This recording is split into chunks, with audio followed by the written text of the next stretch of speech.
Look at you go. I'm trying. You're doing way better than I was doing, I'll tell you that much. Yeah, I just decided to skim all of this. Yeah, you have to. Yeah. That's what I did on the other side. I'm figuring it out as I go. It's been a while. My dad did most of the Dakota and I just did a couple pieces, but I'm figuring it out. Kind of messy, but I'm doing it. So yeah, she's doing a little Bondo work. I think you're doing way better than I'm doing. Yeah, your side, passenger side's gonna be way better. Driver's side, I rushed it because I don't care. I just don't have the patience and I just don't have the hand Definitely, I started out doing it a little too thick, but I'm getting there. That's fine. Thicker's better than not enough and having to go back and do it. Well, I don't know. Like you can definitely tell it's thick through here, but I'm working on the dents really aren't that bad, you know. It's just not all of them. Some of them are. A lot of these like bare metal spots. Oh, those aren't. I wouldn't even consider those dents. They're just no. They just need a slight skim because that's where those deep rusted scratches were. I had to get rid of the rust. Running out of time on this bed. I know it's a lot. Thank you so much. You're killing it.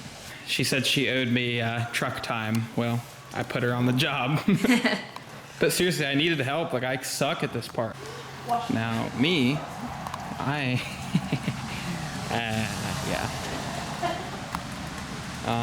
So we went and retrieved my fenders from the Lincoln House. We call it the Lincoln House, inside joke.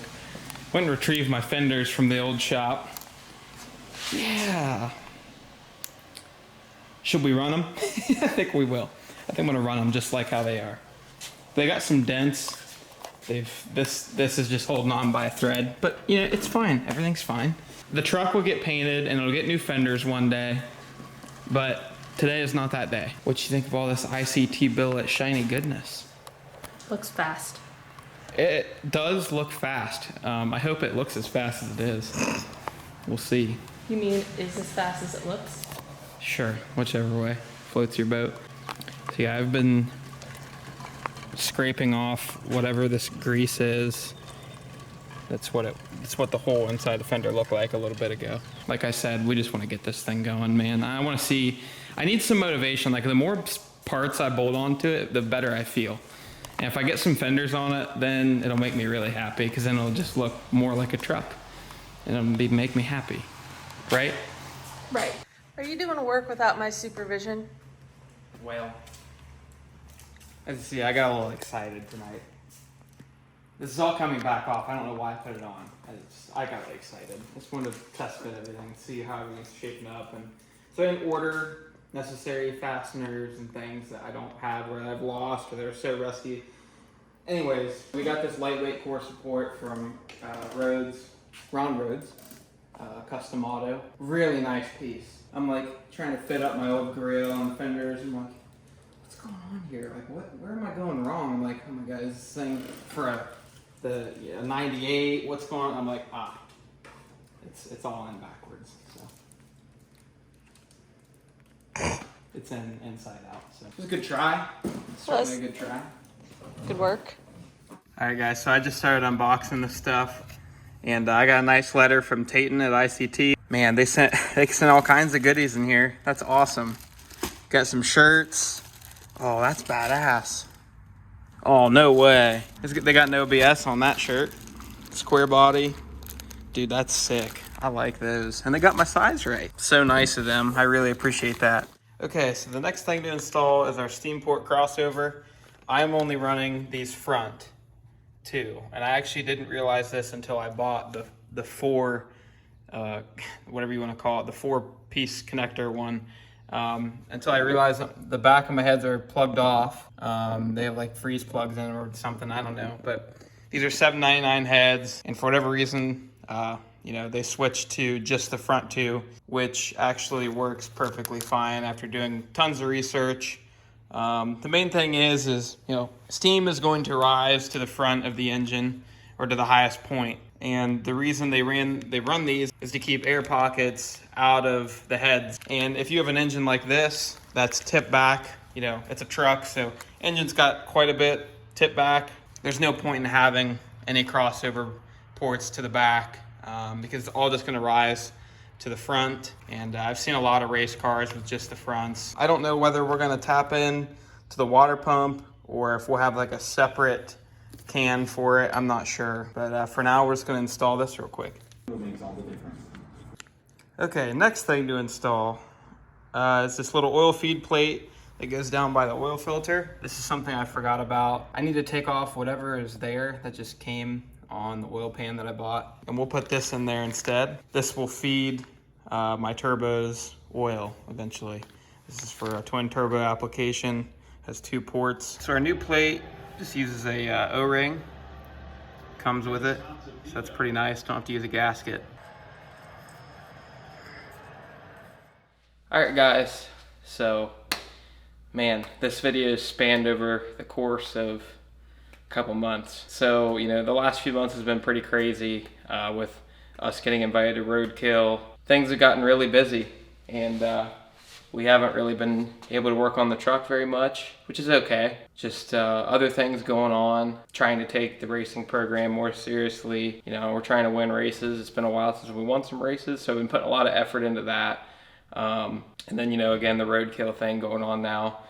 We've been working on the Duster 4 or 5 nights in a row, and it's gonna look like that for the foreseeable future. So I finally got a night tonight to come out and work. You know, this video we put on all the ICT Billet stuff. I'll show you guys here in a minute. I'll go over everything again, because like I said, this video has been such a scramble of just randomness probably, and it's gonna hurt for me to even upload, because I don't like uploading half-assed videos really, but this kind of felt half-assed. It's hard to work in the shop and remember to film everything when you're alone, so, but we're doing our best, trying to work on it when I can. And I know people make fun of me because it's taken so long. I don't really care, but you know, it does make me feel bad. People get excited to see this thing and want to see me finish it, but you know, unfortunately I'm just kind of working at my own pace, and when I can work on it, yeah, it just takes time.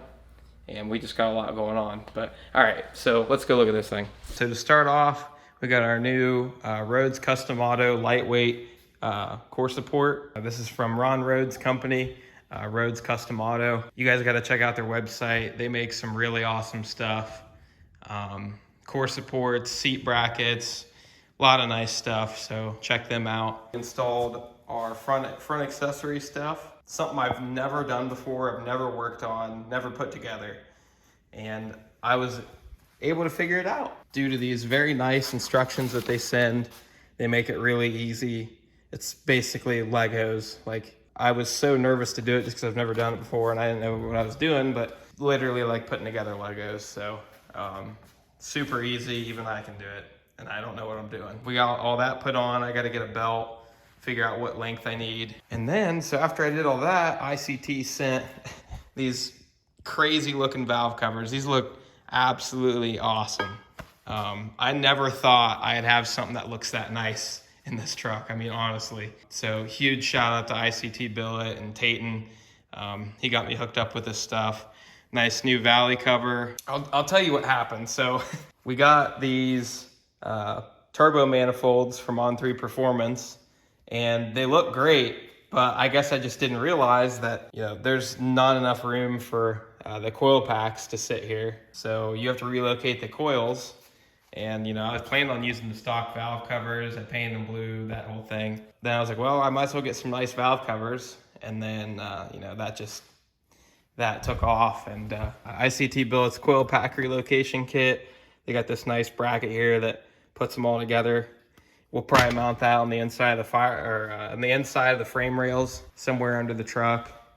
Keep them hidden away, try and make it look nice. And then moving on to what we did tonight, we finally got the interior pretty much done. We got our carpet kit in there. Carpet kit was from LMC Truck. Had to do quite a bit of trimming. It's almost like they are one kit fits all, like extended cabs or something, because it was really long, but I was able to trim it and make it look not terrible. We got our new operator shifter in there, which I am just totally psyched out about. I like I said, I never thought I'd have anything this nice. I mean, that's as nice as it gets right there. I want to give a huge thank you to Doug Cook from Motion for getting me hooked up with that shifter.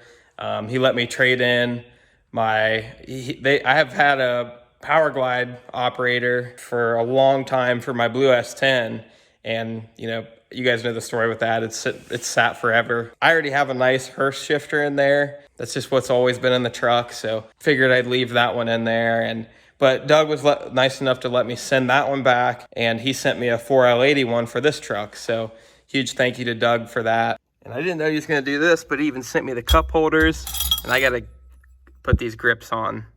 Those are pretty cool. So, man, I've got a nice thing going here. I really didn't expect, I think it's nice. It's nice for me. It's turned out really well, and it's making me really happy. That's all that matters. But we got these nice NRG seats in here.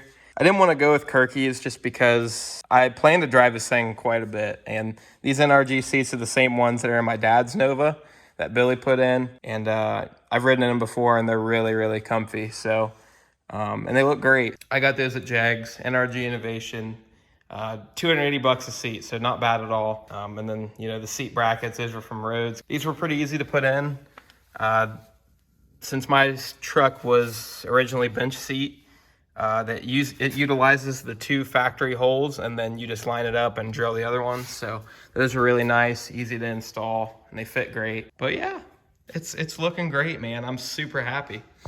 I'm still debating on if I want to do the lightweight steering column for motion, and definitely going to put a steering wheel on it, something smaller. I think the big one's a bit much, but we have a lot of wiring still to sort through. The problem is so this is the headlight harness here.